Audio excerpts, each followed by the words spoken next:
This Samsung phone had a broken screen, but I managed to bring it from broken to new. Let's find out. As a first step, I quickly removed its back cover. I did this with the help of a tweezer. I removed the SIM card tray as well. Then I carefully unpinned the switch fiber.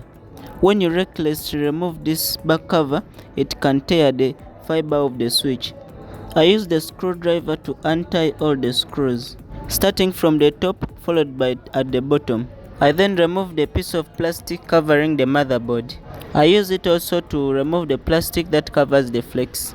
Now I use the tweezer to remove the damaged screen. I cleaned the titanium board with a brush. After the thorough cleaning, I added some glue. I spreaded the glue around the titanium board so that the new screen fits well. Before placing the screen, I first tested it to see whether it is working. The phone battery didn't have power, so I tested it through the charger. After displaying 1% showing that it is charging, I confirmed that that is enough to show that it is working.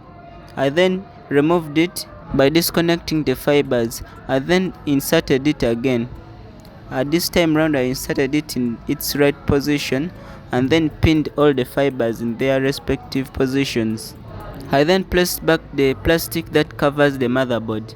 I placed the plastic that covers the flex as well. Next, I connected the switch fiber and then placed back the camera glass. I then placed back the screws using a screwdriver. After all this, I placed back the back cover. I inserted the SIM card tray.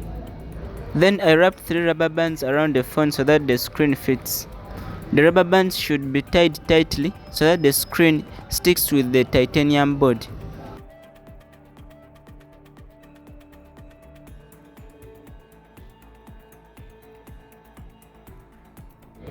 After a while, I removed the rubber bands and then tested the phone.